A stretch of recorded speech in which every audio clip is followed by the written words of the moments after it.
Hi, my name is Victoria. Today I am going to take you through some key fundamentals when it comes to some of the most important exercises that we're going to look at in relation to fundamentals. So we're going to go through the squat today, the lunge, the push-up.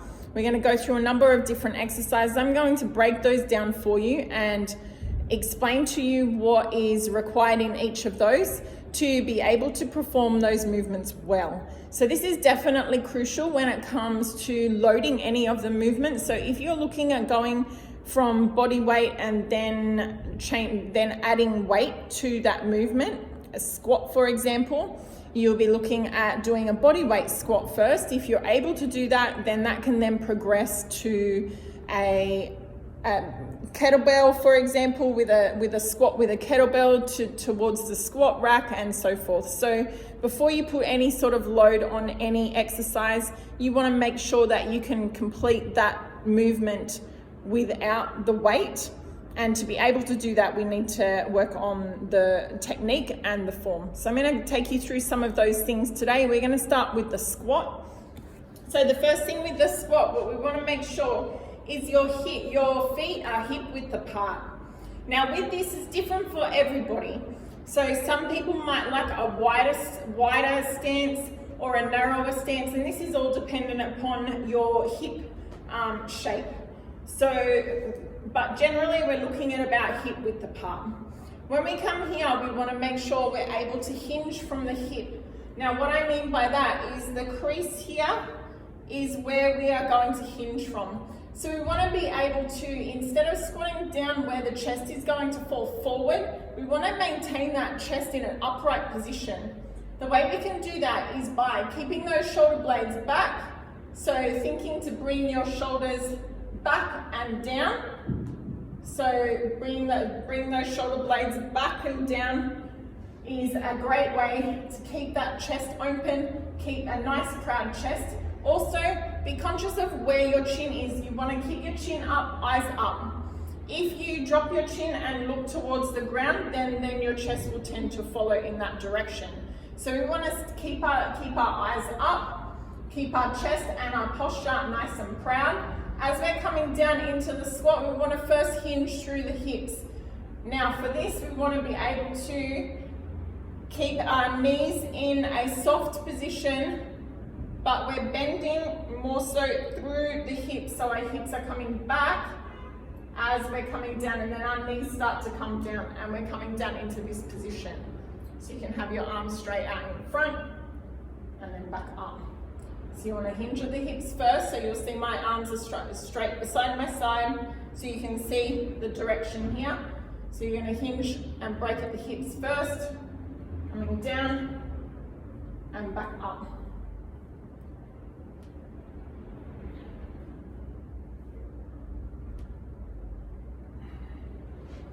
Now, another thing we want to look at with this is we want to make sure that our knees are still remaining out. So when we come down, we want our knees tracking over our toes. We also want to be able to make sure they're in this direction, so we don't want them caving in. So make sure that when you come down, you keep your knees in that correct position.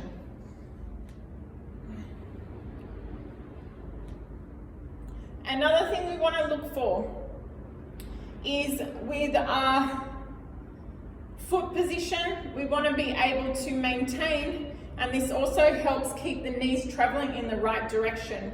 We want to maintain the foot position so that we have the correct stance. So you want to put your weight around the outside of your foot. So you want to lift this arch up.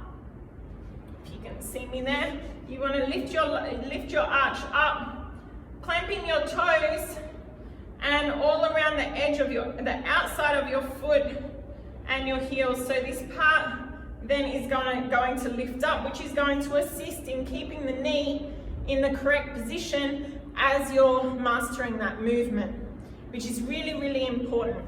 So as you come down, then what you want to do is have those toes clamped. They're going to give you extra stability. Keep your weight on the outside of your feet and coming down and back up. Now with that one as well, what you can do is if you wear heels or you have tight arches, what you can do is use a dumbbell or a can or something that you have, or a foam roller, and you can roll out the arches. This is going to give you better connection with the ground, which is then going to enhance your squat as well. So you'll notice if your arches are tight, then that's going to reduce your range of motion. So to increase that back up, just rolling that all the way out and all the way back.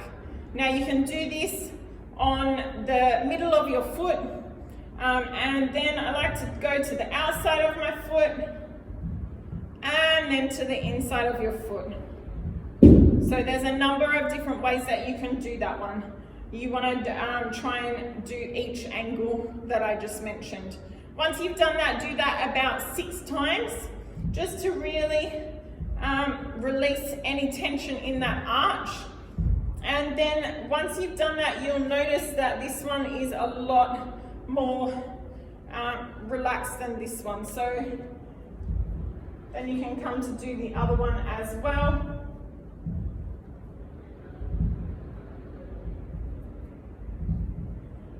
And you're applying pressure on that as you're doing that as well. That's going to give you more range of motion. So then when you come back into the squat, you'll find more stability through your feet. Roll down. Now, with the squat, you can also then add something like a kettlebell. So then come and do a goblet squat. You can add a booty band so that you can add it. I like to do it just above your patella. So make sure it's above your knees in that position. And as you're coming down, if you're using a booty band, something to keep in mind is you're going to have that extra resistance around your knees. So you really want to keep in mind those last points that I just mentioned about keeping your feet in the right position, because as you come in, the band is going to pull your knees in, which we do not want. So if you're using a band, be mindful that as you come down, you're really keeping those knees apart as you come down. Now, the next exercise I want to take you through is the lunge. So with lunges, if you're doing lunges and you're new to lunges, you can actually set yourself up in the position. If you wanted to start already on the floor, what we're looking at is a 90-degree angle from the front leg and the back leg. Tuck that back toe, and we want our torso to be coming straight up and down.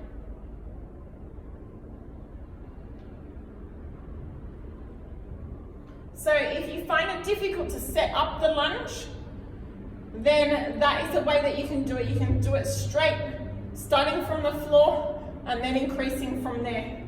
So that is the lunge there. Now, what you want to also do, if you're doing a walking lunge or any lunge at all, when you're doing your lunge, you want to make sure that knee, you'll see that knee is heading over that toe. So you want to make sure it doesn't cave in and it doesn't cave out. You want to keep control of that. The way to do that is as you're coming on that leg, you want to activate your quads, your hamstrings, your calves, and come down with control and be in control of that movement as you bring it through. So with lunges, that's something really important to keep in mind. Now, when it comes to push-ups, we're going to cover next. When it comes to push-ups, what you want to do is make sure that you've got a number of different options for push-ups. So you have the push-ups from your knees. We'll just go through a couple of them. If you want more variations, I have a YouTube video on that, so check that out. There's a number of different variations, so there's so many push-ups that you can do if you want different types of push-ups. That's mainly focusing on working your chest muscles. But here today, I'm just going to keep it to a couple of different versions. And if you are looking at doing push-ups, we're just going to do it from the floor today. Now, some things that you need to keep in mind when you're doing your push-ups is making sure that you keep your posture correct. So as you're coming down to the ground,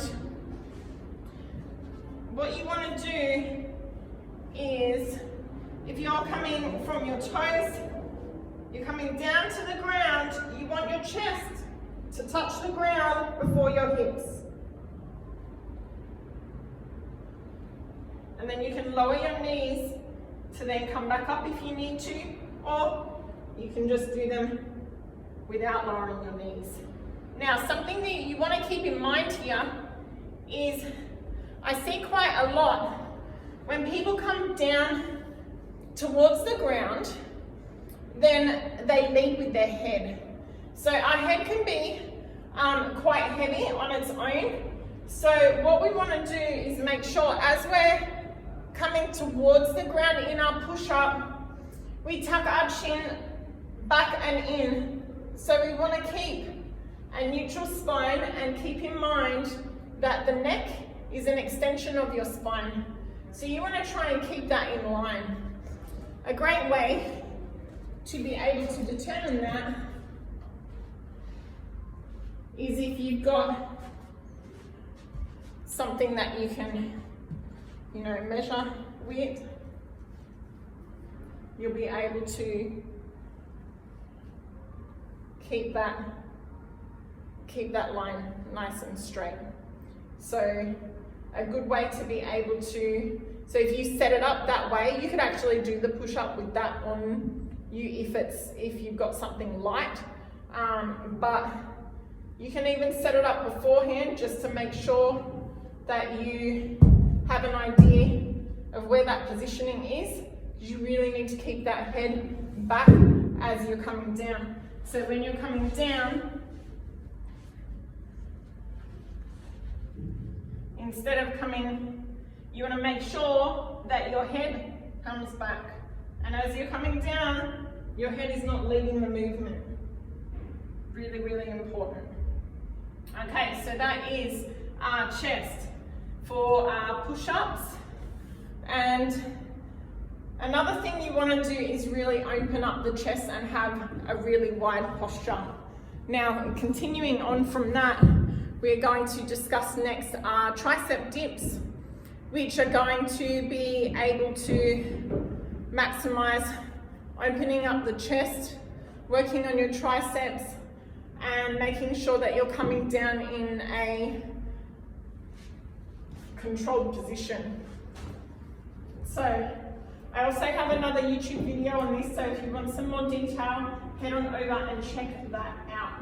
Now with this one, you want to really be able to make sure that your shoulders are not rounded at all here. You want to pull them right back. Once you've got them right back, that's when you're going to come down. Now it will actually, you'll feel when that's your full range of motion, and then you're going to come up. What you want to avoid is you don't want to set your shoulders in that position and then come down, and if you go down too far, you'll see that my chest comes forward. So you want to make sure you can gauge that range of motion, and it's different for everybody. But the best way to do it is really open that chest at the top. Once you've done that and you set yourself up correctly, then you'll be able to feel that it feels a little bit like a stopper because you're squeezing together through here, keeping your arm nice and close. Keeping in mind as well, our elbows are traveling backwards behind us. So we want to make sure that our triceps, I'll show you from behind. We want to make sure as we're coming down, our elbows are staying in and coming up. So we don't want them going out this way. So for it to work the triceps, the elbows must be pointing in the correct direction, otherwise the triceps will not be working. So from here and up. So that is the triceps covered. So as always, if you have any questions on any of my videos, then please get in contact because I love to hear from you, and make sure that you go and watch the other videos as well. There's lots of handy tips in there to add to your workout routine. Now, another great thing we are going to do today is just a quick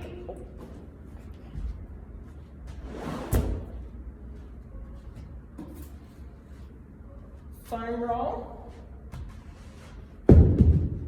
So with this one, just going to take you through foam rolling out the glutes. So to do that, you're going to sit on the foam roller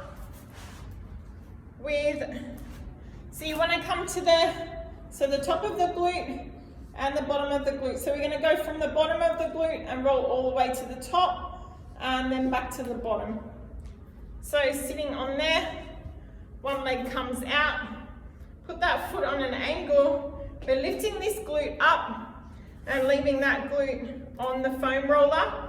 Bring this foot up and over, and then we're going to roll forward and roll all the way back, and again, and roll all the way back. One more time, and you can do that about 6 times on each leg, on each glute.